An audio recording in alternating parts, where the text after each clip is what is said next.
आज हम सीखेंगे forward counting and backward counting, ठीक है? Yes ma'am. तो पहले हम ये समझेंगे कि इनका मतलब क्या होता है। काउंटिंग का मतलब होता है गिनना। जैसे आपके पास कोई सामान है, आप उसकी गिनती करते हो 1 2 3 4 इस तरह से, ठीक है? तो यहाँ पर हमें गिनती करनी है, लेकिन दो अलग अलग तरीकों से। सबसे पहले हमें गिनती करनी है फॉरवर्ड वे में, यानी कि आगे की तरफ, और दूसरे में हमें गिनती करनी है बैकवर्ड यानी कि पीछे, ठीक है? तो आप सबसे पहले इसका मतलब समझ लीजिए। फॉरवर्ड काउंटिंग में क्या होगा, जो गिनती होगी वो आगे की तरफ होगी, जो सबसे आसान है। जैसे आप सीखते हो, जैसे यहाँ मैंने लिखा 7, आपको काउंटिंग करनी है 7 से, तो कैसे हो जाएगा 7 8 9 10 11, आसान है। ऐसी आप गिनती करते हो। उसके बाद यहाँ देखिए मैंने बोला आपको 12 से फॉरवर्ड काउंटिंग करनी है, तो कैसे हो जाएगा 12 13 14 15। ऐसे अगर मैं आपको कोई भी संख्या दूं और मैं आपसे पूछूं इसके आगे की आप फॉरवर्ड काउंटिंग करो, तो बस आप सीधे आगे की संख्या लिखते जाओ। और कैसे लिखोगे, सब में आप एक जोड़ोगे, ठीक है? यहाँ पर देखिए मैंने लिखा भी हुआ है एडिंग 1। आप एक एक जोड़ते जाओगे, गिनती आगे की तरफ बढ़ती जाएगी, तो ये हमारी हो जाएगी फॉरवर्ड काउंटिंग। आया सब बच्चों को समझ में? Yes ma'am. ठीक है, आप लोग इसको अपनी नोटबुक्स में करिएगा, मैं बताऊंगी कैसे।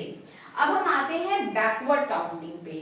बैकवर्ड काउंटिंग थोड़ी सी ट्रिकी है, और वो इसलिए जरूरी है ताकि आगे जाके आप जब कठिन सवाल करो, यानी कि प्रॉब्लमैटिक क्वेश्चंस इन मैथ, ठीक है, या फिर मेंटल मैथ करो, यानी कि दिमागी गणित, तब आपको ये बैकवर्ड काउंटिंग काम आएगी। इससे आपका दिमाग तेज होगा। फॉरवर्ड काउंटिंग में बहुत आसान है, आपको बस उसका मतलब समझ में आना चाहिए। लेकिन बैकवर्ड काउंटिंग थोड़ी कठिन है, ठीक है, क्योंकि ये पीछे की तरफ से गिनती होती है, मतलब उल्टी गिनती। जैसे हमने बोला 100 की बैकवर्ड काउंटिंग में क्या आएगा 99 99 98 97, उल्टी गिनती आपको करनी है। जैसे यहाँ मैंने लिखा 15 के बाद से आप बैकवर्ड काउंटिंग करो, तो 15 के बाद क्या आएगा 14, उससे पहले 13 12, तो देखिए उल्टी गिनती मैं लिख रही हूँ, यहाँ पे उल्टी गिनती है। अब उसी तरह से यहाँ पर देखिए मैंने बोला 9 की आप बैकवर्ड काउंटिंग करो, तो क्या हो जाएगा 9 8 7 6 5, तो ये उल्टी गिनती चल रही है, आगे ये बढ़ती जाएगी। डॉट्स का मतलब है ये आगे बढ़ती जाएगी जब तक ये खत्म ना हो। सब बच्चों को ये समझ में आया? Yes ma'am. ठीक है, तो फॉरवर्ड काउंटिंग में आप एक जोड़ते हो, लेकिन बैकवर्ड काउंटिंग में हम क्या करते हैं, एक हटा देते हैं, यानी कि एलिमिनेटिंग 1, आप एक को सब्ट्रैक्ट कर देते हो। जब आप एक हटा दोगे तो वो क्या हो जाएगा, बैकवर्ड काउंटिंग हो जाएगी। आप सब में एक एक नंबर कम करते जाओ, तो ये हो जाएगा बैकवर्ड काउंटिंग, ठीक है? अब आप ये समझिए आपको करना क्या है। नोटबुक्स में सबसे पहले आपको फॉरवर्ड काउंटिंग में गिनती लिखनी है 1 से 100 तक, जो बहुत आसान है, सब बच्चों को आती होगी, जस्ट फॉर प्रैक्टिस। लेकिन ऊपर आप नंबर्स नहीं डालोगे, आप डालोगे फॉरवर्ड काउंटिंग, ठीक है? उसके बाद इसके आगे आप लिखोगे 115 से 215 तक की फॉरवर्ड काउंटिंग।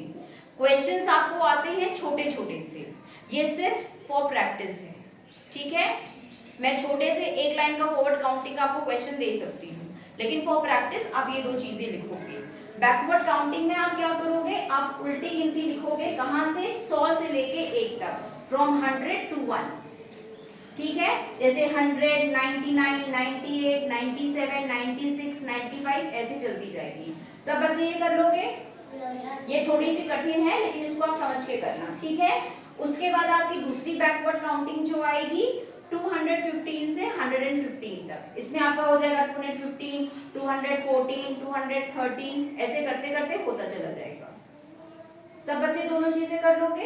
Yes ma'am. और देखिए मैंने दोनों में एक ही नंबर्स लिखे हैं, तो सब बच्चों को फॉरवर्ड काउंटिंग और बैकवर्ड काउंटिंग समझ में आ गई? Yes ma'am. तो आप ये जो क्वेश्चंस मैंने दिए हैं बोर्ड पर, इसको आप करिए। इसके आगे मैं इस पे बेस्ड आपको एक्सरसाइज कराऊंगी, तो सब बच्चे इसको अपनी नोटबुक्स में नोट कर लीजिए।